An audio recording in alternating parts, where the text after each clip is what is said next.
Nitrobenzene और reduction with zinc dust in aqueous NH4Cl क्या बनेगा? नाइट्रोबेंजीन का रिडक्शन बहुत सारी बातों पर डिपेंड करता है। पीएच ऑफ सॉल्यूशन क्या है, किस प्रकार का रिड्यूसिंग एजेंट आपने लिया हुआ है। तो मैं अगर आपको थोड़ा सा बताना चाहूँ तो नाइट्रोबेंजीन का जब फर्स्ट स्टेप रिडक्शन होता है, वाटर निकल जाएगा और हमें नाइट्रोसोबेंजीन प्राप्त होगा। सेकेंड स्टेप रिडक्शन में दोनों हाइड्रोजन ऐड हो जाते हैं और हमें फिनाइल हाइड्रोक्सिलेमीन मिलता है। और थर्ड स्टेप रिडक्शन में फिर से वाटर निकल जाएगा और हमें एनिलीन मिलेगा। ओके, तो अगर आप ध्यान से देखें, फर्स्ट प्रोडक्ट होता है नाइट्रोसोबेंजीन, सेकंड प्रोडक्ट होता है फिनाइल हाइड्रोक्सिलेमीन और थर्ड प्रोडक्ट बच्चों होता है एनिलीन। कौन सा मिलेगा डिपेंड करता है रिड्यूसिंग एजेंट आपने क्या लिया। अगर आपको याद हो तो आयरन विद स्टील में आपको ये मिला था, जिंक प्लस NH4Cl में आपको सेकंड मिला था, और टिन प्लस HCl या Fe प्लस HCl या हाइड्रोजन इन प्रेजेंस ऑफ निकल में हमें थर्ड मिला था। आपने लिया है zinc plus NH4Cl, second product हमको मिलेगा phenyl hydroxyl amine. So fourth is the right answer. और भी बहुत सारे होते हैं, मैंने यहां पर आपको 3 रिवाइज करवा दिए 94 में। 94 के बाद बच्चों 95 अगर हम लोग देखें, देखिए PVC polyvinyl chloride, this is a addition polymer. और बच्चों जो एडिशन पॉलीमर होते हैं वो थर्मोप्लास्टिक का फॉर्मेशन करते हैं। कंडेंसेशन पॉलीमर बच्चों वो होते हैं जो फाइबर का फॉर्मेशन करते हैं। एक एग्जांपल बच्चों आपको मालूम है, पॉलीएमाइड और पॉलीएस्टर, राइट। इलास्टोमर आपको मालूम है वीक वॉन्डर वॉल फोर्स लगते हैं, और रबर इनके एग्जांपल होते हैं। Polysaccharide are the natural polymer, carbohydrate.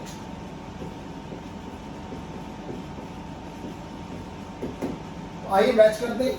Polyvinyl chloride addition polymer है और एडिशन पॉलीमर थर्मोप्लास्टिक होते हैं, तो पहले का बच्चों आंसर होगा सेकेंड।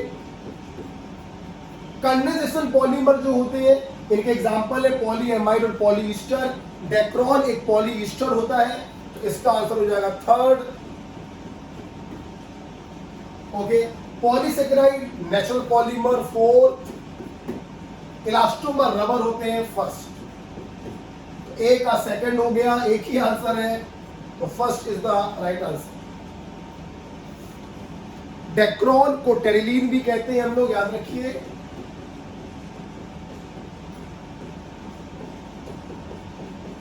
ग्लाइकॉल का ये पॉलीमर होता है, डेक्रॉन या टेरिलीन। ग्लाइकॉल को हम जब पॉलीमराइज करते हैं ट्रेप्थेलिक एसिड के साथ,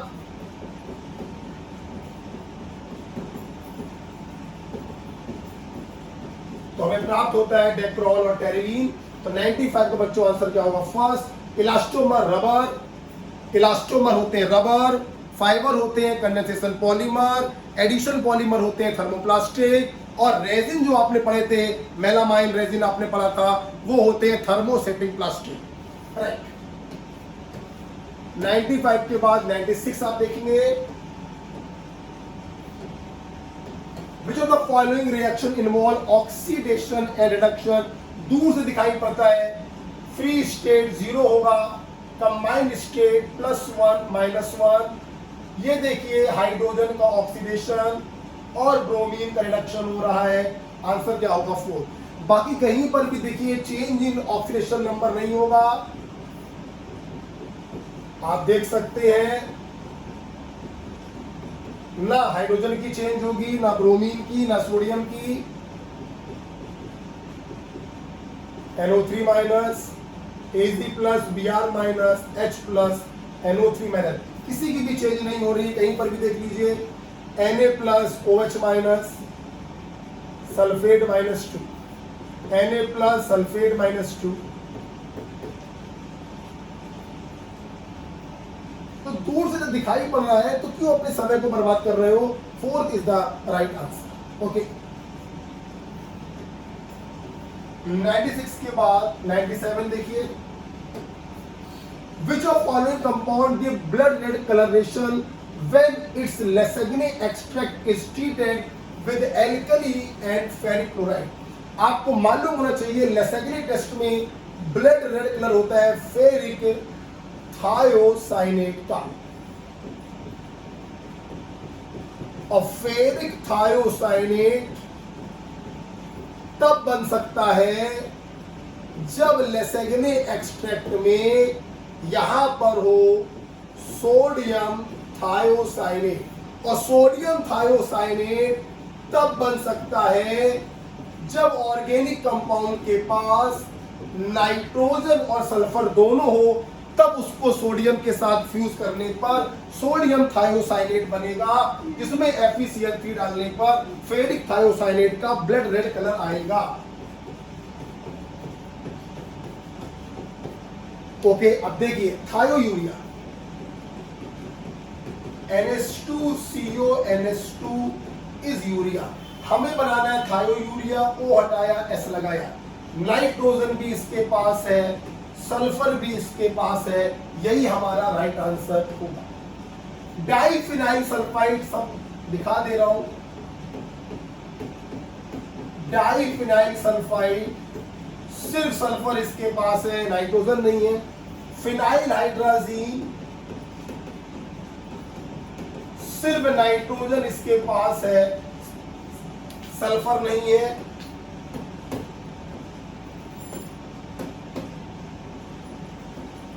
और बेंजामाइड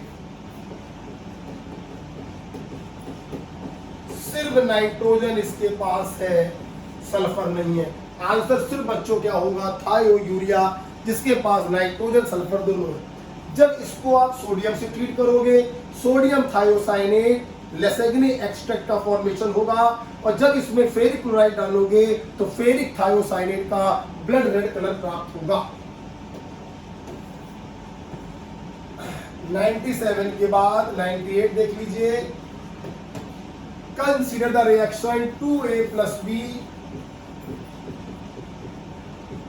प्लस 3C बराबर P plus 2Q। Starting with 3 mole of A, 2 mole of B, 6 mole of C।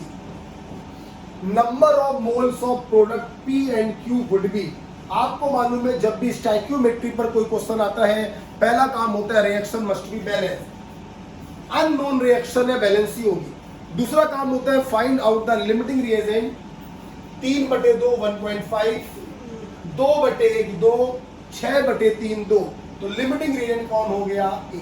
मैंने लिमिटिंग रिएजेंट निकालना सिखाया है मोल्स अपॉन कोफिशिएंट। जो वैल्यू छोटी आती है उसे हम लोग लिमिटिंग रिएजेंट कहते हैं। तो लिमिटिंग कौन हो गया? ए। ये बच्चों पूरा का पूरा खत्म हो जाएगा। अब देखिए 2 मोल जाता तो इसका 1 मोल खत्म होता, 3 मोल जाएगा तो इसका 1.5 मोल खत्म होगा। कितना बच गया? 0.5। 2 मोल जाता तो इसका 3 मोल खत्म होगा। अगर इसका 3 मोल जाएगा तो इसका कितना खत्म होगा? ध्यान लिख के कर लो। 2 मोल खत्म होगा तो इसके 3 मोल खत्म होंगे। अगर इसके 3 मोल खत्म होंगे तो इसके 4.5 मोल खत्म होंगे, बचेंगे 1.5। 2 मोल खत्म होता तो 1 मोल बनता, 3 मोल खत्म होगा तो 1.5 मोल बनेगा। 2 मोल खत्म होता तो 2 मोल बनते, 3 मोल खत्म होगा तो 3 ही मोल बनेंगे। तो P के मोल आ गए 1.5, Q के आ गए 3, आंसर होगा 4। ओके बच्चों, आई 98 स्टाइक्योमेट्री का सवाल था, क्वेश्चन नंबर 99। ये आपको अच्छे से मालूम है, जब 1 2 3 सिक्वेंशियल रिएक्शन दी हो, ए से बी, बी से सी से डी, और आपसे इनिशियल टू फाइनल पूछा जाए तो डायरेक्ट आंसर होता है ओवरऑल के बराबर K1 into K2 into K3 and so. A से बी दिया, बी से सी दिया, सी से डी दिया,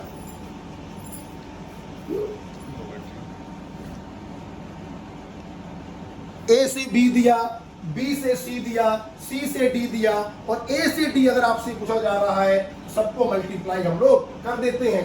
तो 2 चौको 8 तिहाई 24, so second is the right answer. Okay बच्चों, सब दिखाई पड़ रहा है? ये लास्ट के क्वेश्चंस सेकंड क्लिप में आप आएंगे, लास्ट के 4-6 क्वेश्चन, वीडियो रुक गया था बीच में। ओके, तो जब भी सीक्वेंस में आपको के दिए हो और इनिशियल टू फाइनल का आपसे के पूछा जाए तो सबको मल्टीप्लाई कर दिया करो, सीधे आंसर आता है 24। 99 के बाद लास्ट क्वेश्चन बच्चों है क्वेश्चन नंबर 100। देखिए, standard entropy of x2 y2 and xy3 are given for the reaction to be at equilibrium the temperature should be. आपको मालूम होगा डेल्टा G नॉट बराबर delta H naught minus T delta S। Naught नहीं लगाया है इन्होंने, तो हम भी नहीं लगाएंगे। अच्छा, आपको मालूम है for equilibrium delta G should be 0,